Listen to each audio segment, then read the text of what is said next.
Ты не пройдешь на следующий уровень, не перейдешь, ну, не пройдешь дальше, если тебе кто-то не подставит, не то что плечо, если тебе кто-то не протянет руку.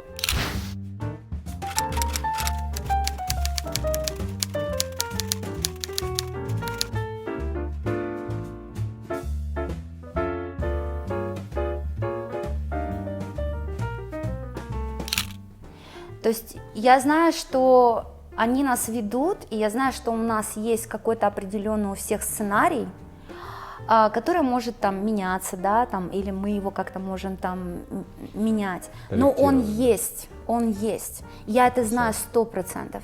Потому что у меня есть такая вот история жизненная, вот жизненная история. Вот как ты это объяснишь? Перед тем, как приехать в Л.А., да, вот рассказываю историю. 17 лет, девочка, которая живет в Магадане. Представьте себе, на краю вообще нашей необъятной России страны, да, непонятно где, в маленьком заброшенном городе, в которых слагаются легенды про то, что Магадан — это Колыма, зона, и больше там ничего нет. На самом деле это очень сильное место силы, одно из самых сильных мест силы. И, по-моему, на 1 квадратном метре там больше экстрасенсов, чем где бы то ни было, на самом деле. Включая черных магов, понимаешь? И вот мне 17 лет, я заканчиваю школу, и в один прекрасный день ко мне приходит мама и говорит: мне тут какой-то чувак на улице остановил, и он мне дал приглашение на презентацию. Она говорит: ну я работаю в этот день, лето. Это еще перед тем, как я поступала в универ, потому что моя мама хотела, чтобы я отучилась на юриста, а я всю жизнь хотела делать людей красивыми. То есть это потом я уже создала себе натальную карту и поняла, что все планеты у меня в одном доме, кроме одной. Одна правильная планета в правильном доме, это Венера. То есть все, что должно было связано с красотой быть, это вот моя тема. Вкратце расскажи, что имеется в виду планеты в доме, то что многие не знают, да, что это значит. Это Наши значит, зрители не все. Да, есть такое понятие, чтобы изменить судьбу свою, нужно сделать 3 вещи. Или одну хотя бы из 3, да, чтобы начинать менять свою судьбу. Это изменить свое имя, переехать в другой город или в другую страну, или составить натальную карту. Я сделала все 3, со временем. Я пока только 2 сделал.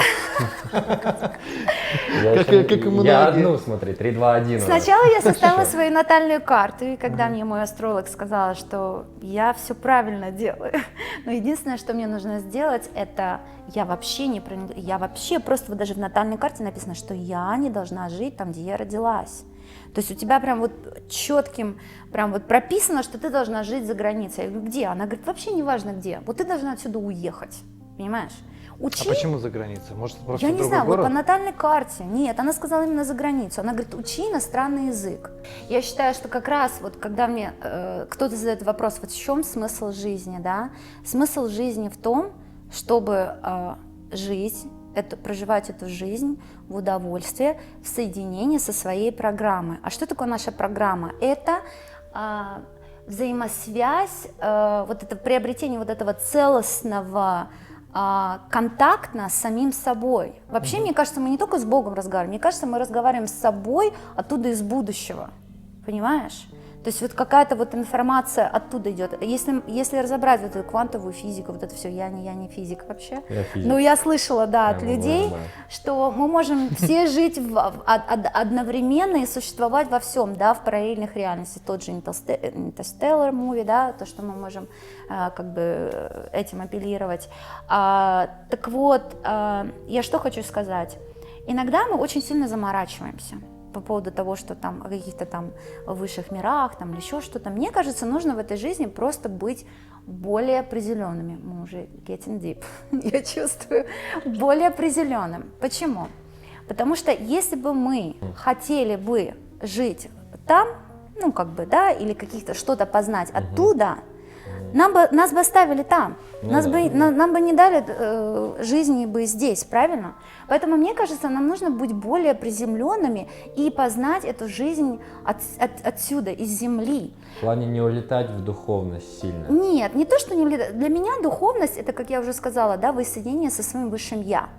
Вот это для меня духовность. Я имею в виду, что ты можешь просто... Кстати, месседж, который мне пришел недавно, у нас была недавно вот эта красная луна, да? боже мой. Несколько дней назад, да. Да, и я так, значит, намерение перед сном, я такая думаю, так, мне нужен ответ. Знаешь, какой у меня ответ оттуда пришел? Он говорит, Яна, все, что тебе нужно, мне прям сказали это четко во сне. Он говорит, ответ внутри тебя, загляни вовнутрь себя. Ты представляешь, мне такое во сне сказали. То есть я не понимала, насколько это дип. Просто ты задаешь себе вопрос и включаешь тишину. Просто выключаешь весь, ну вот это тяжело сделать, это надо реально практиковаться. Ну, как минимум помедитировать там хотя бы месяц, Блин, чтобы я не могу научиться, медитировать. Вот и все говорят, медитировать, медитировать. Медитация же, знаешь, А это я же вот не понятие понимаю, понимаешь, как? широкое. Почему? Медитация Не знаю. это, вот смотри, ты можешь медитировать, просто идти по дороге. Это отключение внутреннего диалога. Вот, допустим, сейчас я Монолога, медитирую, монолога, да. Я точнее. вас слушаю, у меня какое-то вот состояние синхронизации, я ни о чем не думаю, кроме как вот... Ты слушаешь себя или ты что ты слушаешь? Когда я медитирую, Да. я останавливаю поток мыслей. Наши мысли повторяются изо дня в день, допустим, 80%. Вот, допустим, я не выключил телевизор, я там не выключил машину. Я начинаю это раскручивать, это, по сути, никак мне не повлияет на мои какие-то решения базисные. Соответственно, я понимаю, что я сейчас просто все это убираю, шелуху, и очищаю место для того, чтобы в состоянии потока, вот в этой медитации, на освободившееся место, мне Вселенная, там, сознание, либо информацию, либо то, что вот сейчас мне нужно сделать. Раз я открыл, как ты говоришь, YouTube, и мне вот пришел видеоролик, который объясняет мне вот решение бизнес-проблемы, которая мне нужна была месяц. То есть вот эти все вещи заполняли пространство чистое, святое внутри, на которое вот это решение должно прийти. А ты его осознанно в медитации убираешь, расчищаешь, вот чтобы чисто было. И на это чистое, свободное место Вселенная, сознание направляет тебе то, что тебе именно нужно. Но это опять же ты делаешь. Да. Но у меня, знаешь, как происходит? Я, наверное, больше задаю вопрос, да, и слушаю, у меня не так, что я там очищаю как-то сознание, а просто слушаю свой внутренний голос, да, вот что мне внутренний голос говорит. Это первое. Второе, если меня мучают вот такие вот мысли, как ты говоришь, да, я начинаю делать что-то по-другому. Ну, например, чистить зубы не правой рукой, а левой рукой. То есть начинаю по-другому. Прикольно. Тогда у тебя, мне кажется, у тебя включается другое полушарие, и ты, перестраиваешь себя. Многим людям одновременно приходит одна и та же информация, но информация, допустим, гения. То есть это может быть музыка гениальная, какая-то идея инновационная или там сценарий гениальный.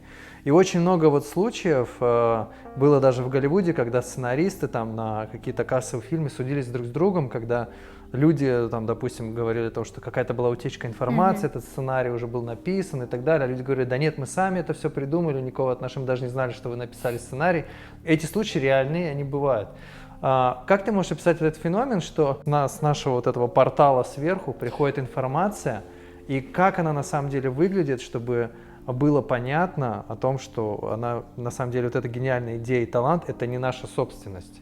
Ну, 100%. Смотри, вообще, как даже на моем собственном примере, да, бывали такие случаи, когда мне люди рассказывали, что, слушай, я тебя уже где-то видел. Я такая, ну не знаю, может по Первому каналу там или еще где-то. Да нет. И начинают докапываться и говорят, о, я знаю, в каком-то там моем другом городе есть такая же девушка, которая выглядит так же, как ты, говорит так же, как ты, с такими же эмоциями, с таким же интересом, у которой даже профессия точно такая же, как у тебя, и которую тоже зовут Яна. Я говорю, ну это вообще, это насколько наш мир, насколько там эти создатели наши, они что-то как-то не очень креативничают там, да, иногда. Я думаю, что это связано с тем, что те, кто нас создавал и прописывал программы, они играют в такую некую игру. Это как, знаешь, идешь в банк, да, и получаешь кредит. И ты берешь кредит, и как бы тебе его нужно будет отдавать, да, и вот как бы банк тебе дает кредит. Он говорит, так, давай мы дадим вот Майклу вот столько вот денег, да, давай мы Максу дадим вот столько денег, давай Яне тоже дадим. И всем дадим им троим одну, и ту же программу. И посмотрим, кто из нее добьется этого, а кто нет. Смотри, иногда это происходит с одинаковым количеством людей в одинаковое время, иногда это может происходить с разницей в десятки лет даже. То есть, если один человек, если ты, допустим, не выполнил свою программу, да, то, допустим, ее может Макс выполнить. Если даже Макс не выполнил, может быть, не настолько хорошо, то есть шанс, допустим, у меня выполнить, да. То есть они как бы заключают такой пари между собой, они ставят на тебя и посмотрят, кто из них как лучше. Это вот смотри, ты когда-нибудь играл в моя любимая компьютерная игра Unreal Tournament? Да? Да. Это единственная, моя любимая игра Unreal Слушай, это Tournament. мой систер. А Это вот мой видишь, систер. может быть, они нам Короче, прописали одну она и ту я же только программу. женщина. Вот. Может быть, они Вообще, прописали для это нас одну и ту же с тобой программу и посмотрели, Да. кто из них? Чтобы Макс догонит или я? элемент добавить какого-то азарта, да? Почему? Да, Типа, да, так да. было бы скучно, ну что, все Ну вот смотри, предсказуемо, вот да? мы об этом ранее говорили. Что такое, кто такие они, да? Давай вот глубже копнем. Те, которые, мы начали об этом говорить, но они нас, так и уводят от этого разговора. Это те игроки собрались, там очень много разных иерархий, мы не будем вглубляться, потому что моя подруга мне рассказывала. Вообще основных иерархий 7. И человечество, наша планета Земля, находится на 4-й иерархии. То те, которые до нас, это вообще такие простые безобидные сущности, которые могут жить в параллельных мирах вместе с нами. Отсюда наши вот эти сказки от бабушек, приметы какие-то: не матерись дома, не называя именно вот эти слова, там, ножи не клади там дома, потому что потом, порезал, убери, да, там, или там. Слушай, я сейчас уже не припомню этих примет, но там, Я понимаю, там да. домовенка, у меня, кстати, есть у меня живет дома домашний дух, которому каждого месяца 1 числа я кладу конфетки, чтобы дома все было хорошо, знаешь, чтобы он ухаживал за домом. Ну, слушай, они питаются по-другому, они не в физическом мире живут, да, они в энергетическом мире живут, вот, да, но то, что ему приятно, то, что ты для него что-то сделал, понимаешь, есть даже, вот мне рассказывали, там, какой-то банный дух, там, после 12 ночи в бане мыться нельзя, обязательно ошпаришься. То есть у нас вот наша, на самом деле, мифология, она напитана всеми вот этими вот различными сущностями, да, и вот эта вот градация до нашего 4-го уровня, представь, вот все 3 уровня, это самые безобидные сущности, которые даже нам не смогут ничего, мы им боль причиняем, это мы им мешаем здесь жить. Вот фэн-шуй, не просто так, да, придумал фэн-шуй, да? Фэн-шуй, да. Да, что вот там здесь нужно это поставить, потому что это все перехлёст энергии. Помнишь, мы в самом начале говорили, каждый человек излучает свою энергию. То есть наше пространство — это тоже энергетические места. Мне, например, моя подруга, когда я искала квартиру, еще покупала в Магадане, она мне говорила: в этих районах не покупать. Я говорю: почему? Она говорит: поселишься, начнешь бухать. Я стала вспоминать, кто у нас живет в том районе, какие-то там мамины знакомые. Думаю, действительно, человек бухает. Одна даже сгорела по пьяни. Просто, понимаешь? Блин, она говорит: слушай, я работала с компанией Samsung, и компания Samsung ничего не купит и не сделает без ее шага, пока она им не скажет, что это можно подписывать, это можно делать, а это нет. Или где что покупать, или где что продавать. Понимаешь? Так Круто. вот, к вопросу об энергии. Что-то мы так далеко ушли. А вот 4 ты говоришь, а 3 сверху это какие? Что это за цивилизация? А те уже более такие, они более развитии дальше развитые, ушли, да, да? и которые самые последние, это такие, такие dark energy, то есть которые действительно могут там, не то чтобы причинить что-то, да, но я всегда отношусь к этому так. К вопросу, это мне дал опыт, что я училась в разных школах, да, и я попадала в разные ситуации, как я уже говорила, и с различными людьми общалась. И я всегда находила общий язык с каждым. Знаешь, я была такой, с детства, наверное, каким-то таким приобретенным психологом. Я всегда считала это как в фильме «Зеленая миля», да? То есть нужно каждому найти, даже к самому, там, я не знаю, самому страшному там маньяку, убийце, можно всегда найти, почему он это сделал, да, и как бы найти подход, поговорить с этим человеком, да. То есть поэтому я говорю, нет ни плохого, ни проявлять хорошего. уважение ко всей силе. Каждый делает свою программу. Так вот смотри, вот эти сущности, которые прописали нашу программу, мы к вам идем, сущности, дайте нам рассказать, да. Значит, они живут в том мире, где все время хорошо. Что такое рай, да? Там реально хорошо. Оттуда никто не хочет возвращаться сюда, поверь. Но они оттуда сюда иногда приходят поиграть, потому что им там, сука, скучно. Понимаешь, они пьют каждый день, блин, этот виноградный сок, он им уже настолько уже надоел, блин, что они захотели попить просто винца. Поэтому они придумали вот такой вот наш мир, где существует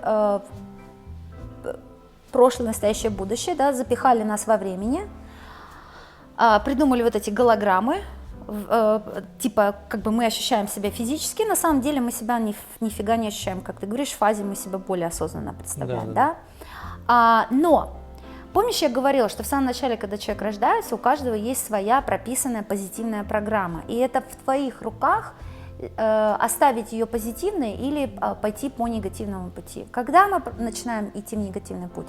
Если ты не будешь вообще нафиг свою программу выполнять, то они все равно выиграют. Потому что для них все равно, какой попитаться, положительной энергией или отрицательной энергией. Потому что есть определенный тим, который отвечает за положительную энергию, есть который за отрицательную энергию, да, и им нужно держать этот баланс. Так вот, ты попадаешь в команду положительных или в команду отрицательных, да? И в том случае, если ты будешь совсем не выполнять свою программу, они выиграют. И если ты выполнишь полностью свою программу, то они тоже выиграют. Вопрос в том, что ты в этом выиграешь, какой у тебя позитив. А кто я? Ну, как ты оцениваешь этот момент? То есть вот, окей, я получаю опыт, кто я? Тело? Но тело умрет, тело, оно уйдет, можно а я тот, возникло. кто это все забудет вот так, как секунду. А с чего ты решил, что ты забыл? Мы ничего не забываем. Нет, я думаю, что когда человек умирает, он просто в секунду просто все забывает. Вот, как будто это была вся жизнь как секунда. Ну, я не То думаю, есть, что вот эти отголоски... Вопрос в том, что мы пешки для системы. Мы перестраиваем систему, и мы ее... вот очень классная идея в «Матрице» была, я помнишь? тебя разочарую. Мы те самые бычки, которые пасутся, вот как вот, смотри, каждый в этой жизни чем-то питается. Мы питаемся чем? Курочкой. А кто сказал, что мы такие хорошие, что мы не убиваем растения и мы не питаемся? Мы такие же изверги, по сути, для растений, понимаешь? Когда мне говорят, ой, инопланетяне похищают людей, и они их едят, ну, там, я не знаю, что они там с ними делают. А кто сказал, что мы не издеваемся над опытами, над кроликами, Так вот, и не убиваем добавить, курочек у меня- и коровчиков? Я вот читал, но у нас как будто пространство открыто, у меня сейчас такая картинка яркая, то есть вот смотри, ты у меня спрашиваешь, вот мы забываем или нет, да? Мне кажется, есть такая типа градация, эволюция сознания. То есть если ты сейчас посмотришь на ребенка, который играет в песочнице, ты такой думаешь, блин, что он делает, что за бессмыслица? Но для него-то смысл есть. Разница, это, допустим, ребенок ты. То же самое старше тебя, взрослый человек. То же самое, а теперь просто чуть-чуть смени угол понимания реальности. Муравей. Ну, банально, муравей или пчела. Для нас то, что делает муравей, это непонятная ерунда. Но он нашего мира не видит. Конечно. В сознании муравья мир вообще другой, и ты никто, ты бог или ты инопланетянин. Да, То есть для есть- него ты Да, инопланетянин. то есть есть градация миллион туда, как мы с тобой 100%. про кванты Да. говорили. И если, возможно, ты свою программу не выполняешь, ты уходишь в градацию ниже. Чтобы этот же мир, он же по сути бесконечно туда-туда градуированный Да, по да, состоянию сознания. Да. Ты либо изменяешь угол, либо масштабируешь сознание, либо уходишь в другое. Есть дух более сильный, есть там 5-я, ты говоришь, каста, 7-я Да, каста. да, да. Соответственно, ты просто попадаешь в то состояние восприятия реальности, на каком уровне ты там типа заслужил или вылетел.